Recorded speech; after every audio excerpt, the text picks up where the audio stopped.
Ah, the mantra of the PC Master Race. Build your own PC, they say. It's cheaper than a pre-built, they say. But just how cheaply can you build a completely new system? And what compromises would you make if you were to do so? To find out, we purchased this bag of potatoes. Oh, and also we built this PC.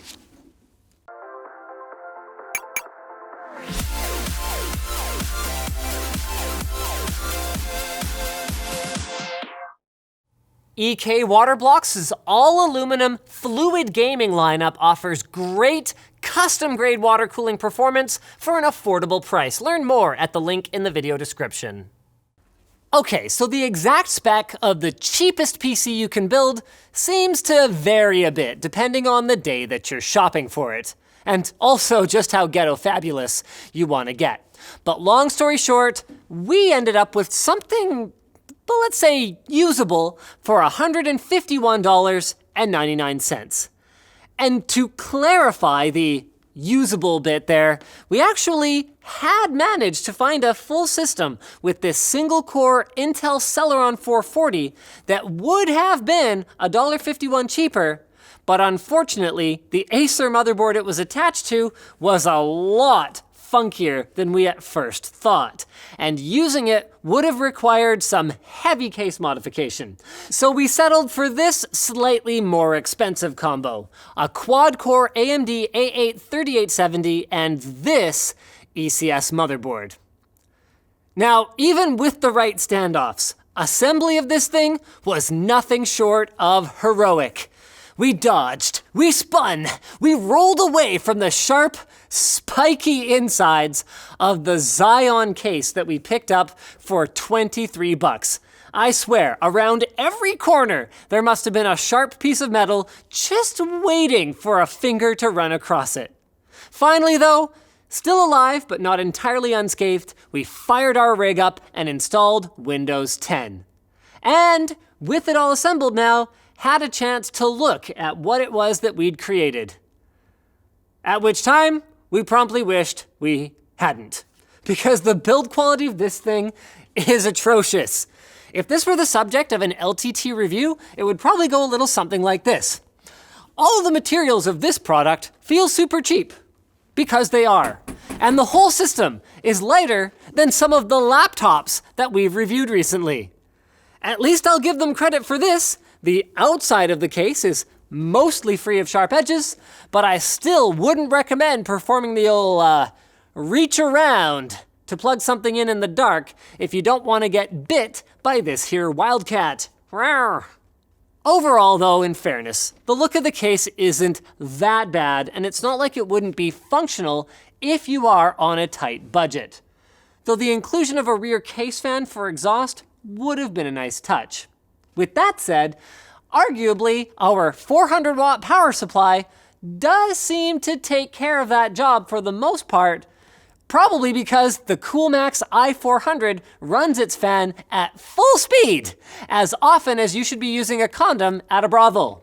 So that is 100% of the time. In all seriousness though, even at idle, this system is uncomfortably loud due to that fan, and at full load, once the CPU fan joins the chorus, you'll actually probably be wishing for some earmuffs.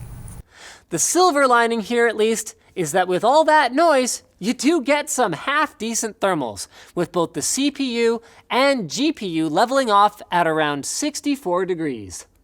Spec-wise though, well, you can forget about your favorite AAA games because this thing barely scrapes by the minimum specs for Windows 10. I mean, the CPU is actually half decent for $38. Its 4 cores at 3 gigahertz feel like they're being held back somewhat by the rest of the system. So for productivity, this box works reasonably well, once all the extra visuals are disabled. Surfing the internet was serviceable, and even full HD YouTube playback was nice and smooth. At least until we ran out of RAM. And since there's only 2 gigs of the stuff, well, you can expect to be hitting the page file every so often. Just kidding, always. And oh man, once you have to access the hard drive, any resemblance of haste goes away. At only 5,400 RPM, the 160 gigabytes of storage is molasses slow. Like, type in a search for one of the 4 Blu-ray movies that you could fit on it, then go make a cup of tea while you wait for the results. But come on, who cares about hard drive performance? Let's answer the burning question on all of your minds. Can it game? I mean, the system does have dedicated graphics, so it should be able to, right? Well, dedicated? I think indifferent graphics would probably be a better term, since our GeForce 8440 GS doesn't give two cold shits about your frame rate. Coming in at $19, it sports 256 megs of DDR2 memory, and with a dinosauric 460 megahertz core clock, its 3D Mark score is 36 times lower than that of the lowly GTX 750 Ti. That's right, not a GTX 1080 Ti, but the 750 Ti, a card that costs only 5 times as much. So, needless to say, in our tests, we're going for playable rather than pretty. Half-Life 2 then, at 720p, medium to lowish details. Actually, not the worst gaming experience I've ever had. Though that's more of an endorsement of Valve's excellent storytelling than this gaming PC. And as for anything newer than 2010, well, you can forget about that. Even CSGO at 720p with the lowest settings yields an absolutely unplayable 10 frames per second. But wait, Crysis was released before 2010. Can it run Crysis? Yes. Yes, it can, at 800 by 600 and the lowest settings. And it's actually somewhat playable, which is cool. But we also wanted to bench our system in such a way that you can compare it at home. So we booted up 3D Mark, where only the Ice Storm benchmark for mobile devices was able to run, since everything else required either a higher level of DirectX support or more VRAM. Funny story, our GeForce 8440 GS managed a score of 4,989. Which actually kind of sounded like a big number, until it got absolutely butt-wrecked by the 24,320 score recorded by the AMD integrated GPU built in to our processor.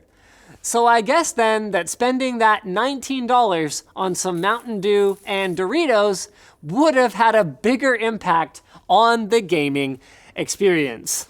So then, with the GeForce 8440 ripped out, actually the whole system got more usable in general. We managed almost 60 FPS in CSGO at 720p low, and GTA 5, well, hey, it got the game to launch, which at this point we consider a win, even if it did only manage frame rates in the 20s, among other issues.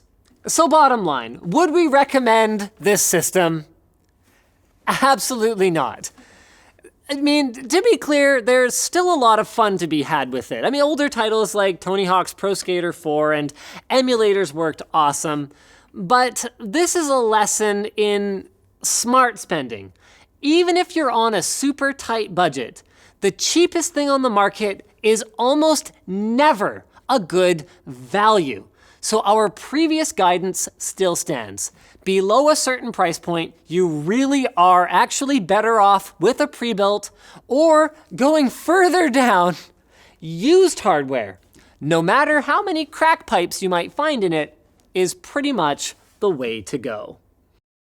Blue Apron lets you create delicious, chef-designed meals at home. They deliver all the farm fresh ingredients you need right to your doorstep in exactly the right proportions. No trips to the grocery store, no waste from unused ingredients. And because they're shipped in a refrigerated box, the ingredients stay fresh even if you're not at home when your package arrives.